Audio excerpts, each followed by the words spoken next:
I gotta look back at the EXIF headers that are used for photos and images and the JPEG, because there's certainly location in there, but I think there's heading and altitude, I think. Yeah, No, GPSs generally don't do that unless you've got, compass tubes. I'm Most new just saying phones the are coming format in has- digital compasses within the next 12 months. Right. I know The format has space for that, I believe. I'll just look, but I believe it has space for it. Whether or not it's filled in is, relevant for now, but years down the road, you gotta follow some kind of precedent. I believe Android the device is able to acquire orientations like northwest. They have the sensors in there. It has to store that attribute also. So Android? yeah. And I'm sure the upcoming cameras will include not just GPS sensors, but magneto field sensors also. Maybe a lot of times when I'm a photographer, so when you're taking a photo, the camera, depending on the levels of sophistication, it'll actually tell you sort of where it's focused on the distance to the object, which is not necessarily correct because, it could be out of focus, but you can at least infer something from that information. Oh, you mean the distance? Yeah, it can tell you, because, for the lens. Yeah, that takes a lot of sophistication. It's like a surveyor, it shoot a laser beam. Well, it's approximate, but if you're standing at the edge of the Grand Canyon, you take a photo of the Grand Canyon, and in the camera it'll sort of be, it's focused at infinity, but if you're standing, and you're taking a photo of a person, that means the actual location is pretty close to whatever. So that depends on the iris diameter. It's actually so like it has different range as to where the infinity is. But it's all done in the camera, so it usually puts that in an exit. Related to that, because there's an extensible metadata format for cameras. I'm wondering, does anybody have any experience working with that, like tagging? I tried to get a GPS for SLR camera and it didn't work. So if you're not diving into it correctly, does anyone know what cameras that will actually do that? You don't actually need to change cameras. If you take Pull down. a GPS picture and run a track, there's software that will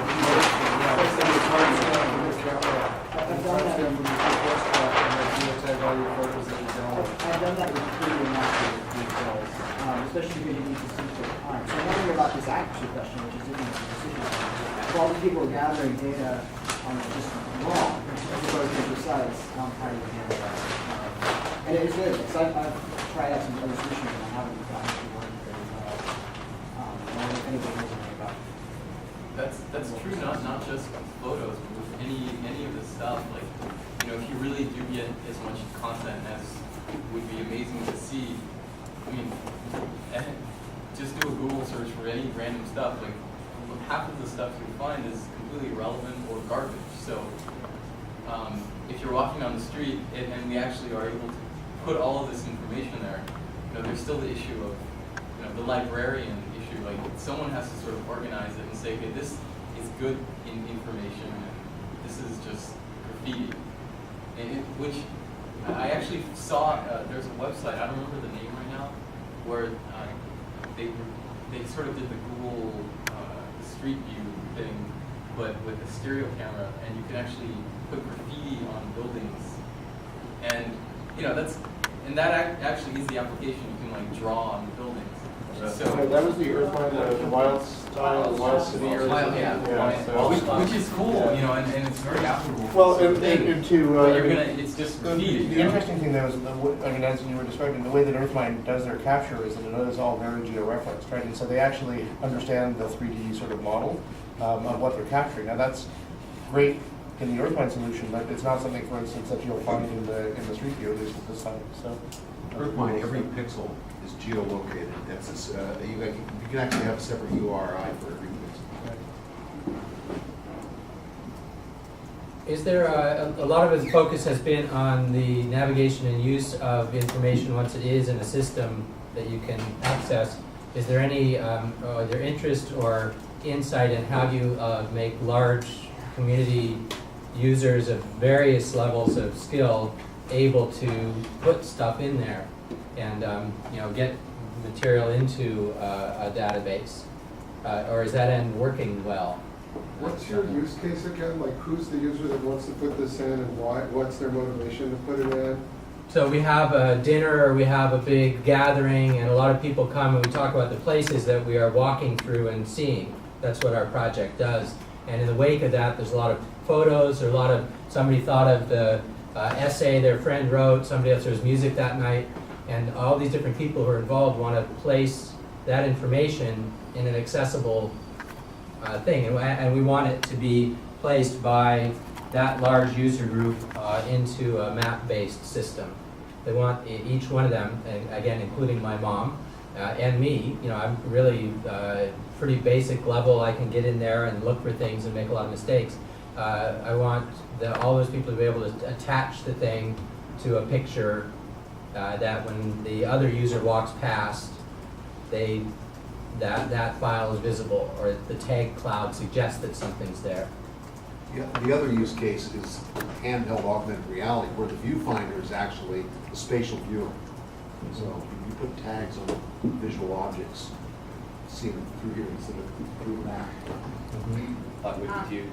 I have another use case too in New York City. There's thousands of regular old people taking care of trees and ecological features, and how to communicate when you're walking down the road. Who has taken care of the street tree? Has it recently been taken care of? How can you be getting updates from these trees, and how can this evolve into a management system?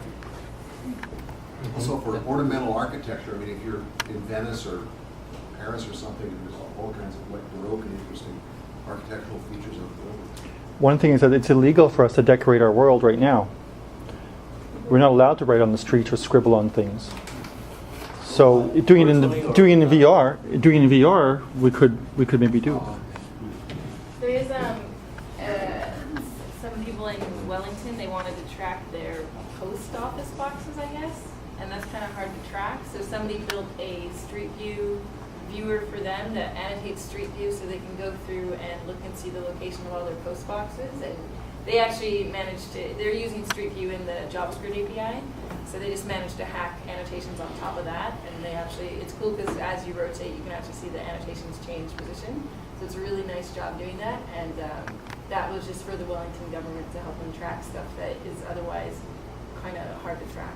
That's exactly the kind of application that that I would like to have. And it sounds like one which you can hack for whatever place you are, right? It's not, do we have to replicate their work, or? They're actually, I think they're going to open source their annotation adder, just because it's kind of annoying JavaScript to do. But yeah, once you have the data, you can figure out the math to get it on top. And I did want to say about the accuracy of posts part, like part of why I want to focus, for me anyway, on the how do we get a lot of people capable of moving information into this kind of organization, is that I think what one should simply enable users to be able to assess accuracy. There's no way you would want to ensure accuracy. That would be such a block to people bringing what they think is relevant. So I think it's more a question of how do you enable anyone using the system to assess accuracy, not protect them from inaccuracy so much. So tagging, I think, is a good one, and there may be other ways, other measures of reliability people may be used to. So ranking. Yeah. Sort of a reputation system for posts. Yeah. Accuracy. Yeah. I don't like to use the word precision. Precision is very precise. Yeah. No. It's almost like physics.